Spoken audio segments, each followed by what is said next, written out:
ये कहानी दिखाती है कि जब एक लड़के को सुपर पावर मिलती है तो उसकी खासियत ये होती है कि वह जो खुद महसूस करेगा वही दूसरों को भी महसूस करा सकता है। शुरुआत में वह इन शक्तियों को समझने और नियंत्रित करने की कोशिश करता है, लेकिन धीरे धीरे हालात उसके काबू से बाहर होने लगते हैं। क्या वह लड़का अपनी इस शक्ति का सही इस्तेमाल कर पाएगा?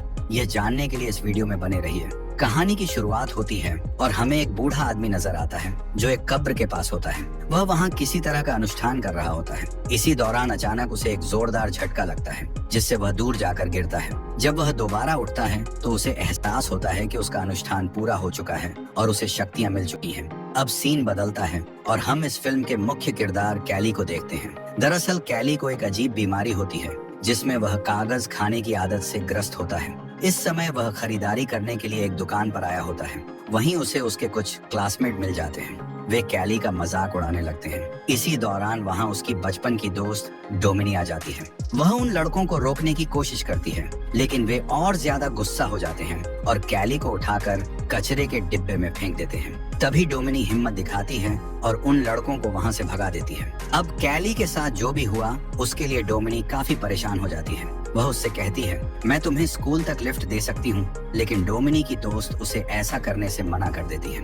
उनका कहना होता है कि कैली अभी अभी कचरे में गिरा था और वे अपनी गाड़ी में गंदगी नहीं चाहती थी। इसके बाद जब कैली स्कूल पहुँचता है तो उसकी कचरे में फेंके जाने की वीडियो वायरल हो चुकी होती है। स्कूल में हर कोई उसका मजाक उड़ा रहा होता है। घर लौटने पर उसकी माँ उससे पूछती है, आज तुम्हारा दिन कैसा गया? इस पर कैली जवाब देता है, आज मेरी डोमिनी से बात हुई। उसकी माँ मुस्कुराते हुए कहती हैं, तुम दोनों अच्छे दोस्त हो और तुम्हें उसे डेट पर चलने के लिए कहना चाहिए। और शायद डोमिनी भी कैली को पसंद करने लगी थी। इसके बाद हमें उस कब्र का दृश्य दिखाया जाता है जहाँ बूढ़े आदमी को शक्तियाँ मिली थी। वहाँ एक आदमी आता है जिसका नाम रिडल होता है। दरअसल ये सभी शक्तियाँ उसके पूर्वजों की थीं और उसका काम उन शक्तियों को आकर्षित करना था। दूसरी तरफ कैली को दिखाया जाता है जो अपनी कागज खाने की आदत की वजह से बीमार पड़ने लगा था। उसकी माँ इस आदत को लेकर चिंतित थी, इसलिए उन्होंने एक डॉक्टर को बुलाया था। डॉक्टर उनकी माँ से कहता है, शायद इसे कोई मानसिक समस्या है, क्योंकि तुम्हारे घर में कोई पुरुष नहीं है, इसलिए यह इस तरह की हरकतें कर रहा है। असल में वह डॉक्टर कैली की माँ को पसंद करता था और इसी वजह से बार बार उन्हें प्रभावित करने की कोशिश करता था। दूसरी तरफ हमें एक बूढ़ा आदमी दिखाया जाता है जिसका नाम पफ्लुएगर होता है। वह लोगों को इकट्ठा करके बता रहा होता है, मेरे अंदर बहुत सारी शक्तियां हैं और मैं तुम सभी को अच्छा महसूस करा सकता हूँ। इसी दौरान वहाँ एक बुजुर्ग औरत आती है जो ठीक से चल नहीं पा रही होती। उसके पैर में बहुत दर्द होता है।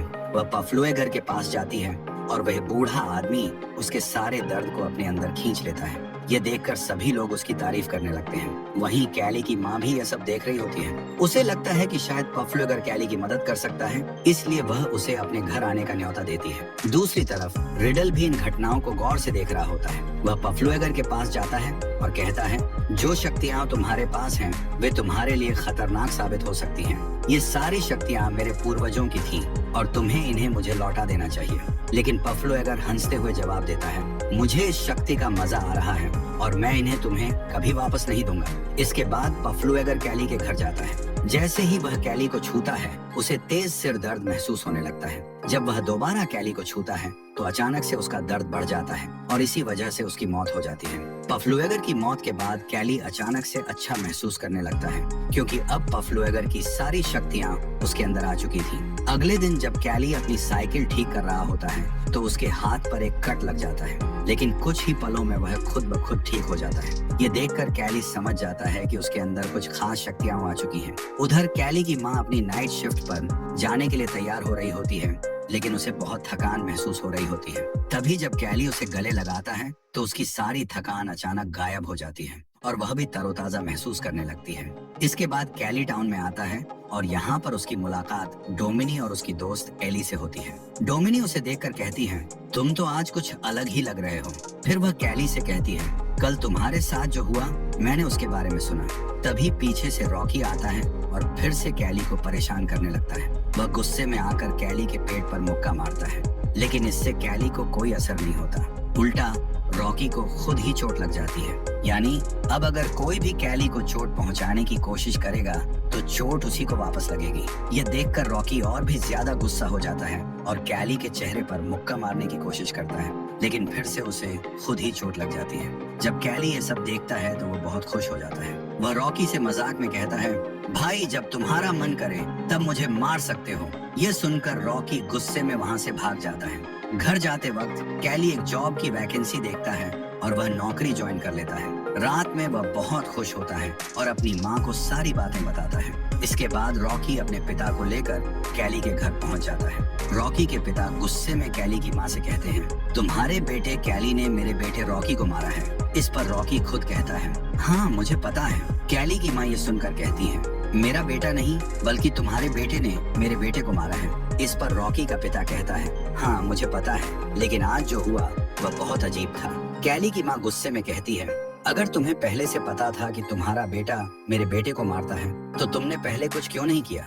वह इतनी ज्यादा नाराज हो जाती है कि रॉकी के पिता को घर से बाहर निकाल देती है। यहाँ पर कैली अपनी माँ से कहता है, माँ मैं तुम्हें यही बात बताना चाहता था। फिर वह अपने आप को चोट पहुँचाने की कोशिश करता है और अपनी माँ से भी ऐसा करने को कहता है। जब उसकी माँ ऐसा करती है तो सारा दर्द उन्हें ही महसूस होता है। ये देखकर उसकी माँ कहती है, तुम्हें अपनी शक्तियों को ठीक से समझना चाहिए। ठीक है, तुम आज से एक्सपेरिमेंट कर सकते हो और देख सकते हो कि तुम्हारी और कौन कौन सी पावर्स हैं। अब कैली पर किसी भी चीज का असर नहीं हो रहा था। वे दोनों यह फैसला करते हैं कि इस बारे में किसी को नहीं बताएंगे। अगले दिन कैली स्कूल में डोमिनी का एक रबर बैंड टेबल पर पड़ा देखता है। वह सोच में पड़ जाता है क्योंकि कल रात उसने सपने में भी यही चीज देखी थी। जब वह डोमिनी की तरफ देखता है तो उसे महसूस होता है कि वह उसी के साथ है। सपने में डोमिनी के साथ उसकी दोस्त सारा भी थी। जब वह यह सब सोच रहा होता है तब डोमिनी और सारा भी क्लास में वही सोचने लगती हैं।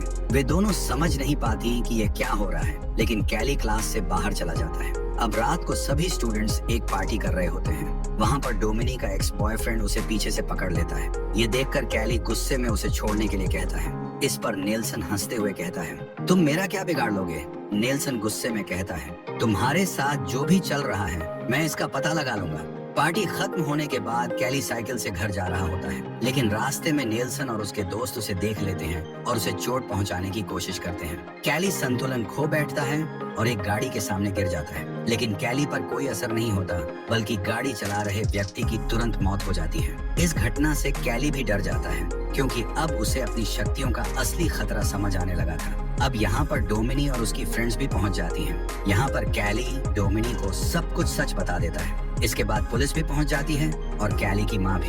पुलिस उस लड़के की मौत के बारे में पूछताछ करने लगती है। वहाँ मौजूद लोग कैली पर इल्जाम लगाते हैं कि वह सड़क पर साइकिल चला रहा था और उसने जानबूझकर एक्सीडेंट करने की कोशिश की, लेकिन पुलिस अधिकारी इस बात को मानने से इनकार कर देता है। इसके बाद वह कैली से पूछताछ करता है और कैली उसे सारी सच्चाई बता देता है। हालांकि पुलिस को उसकी बात पर यकीन नहीं होता क्योंकि यह सिर्फ एक हादसा था, इसलिए इस केस को बंद कर दिया जाता है। दूसरी तरफ हमें रिडल को दिखाया जाता है जो बफलो एगर की कब्र के पास पहुंचता है। वहाँ जो पौधे उगे हुए थे उन पर रिडल जादू कर देता है। स्कूल में नेल्सन और उसके दोस्त कैली पर नजर रख रहे होते हैं क्योंकि वे अपने दोस्त की मौत का बदला लेना चाहते थे। इस बीच कैली और डोमिनी एक साथ बैठे होते हैं। डोमिनी कहती है कि एक नई मूवी आई है और वह उम्मीद करती है कि शायद कैली उसे डेट के लिए पूछेगा। कैली पहले तो बात समझ नहीं पाता, लेकिन आखिर में वह उसे डेट के लिए पूछ ही लेता है और डोमिनी हाँ कह देती है। इसके बाद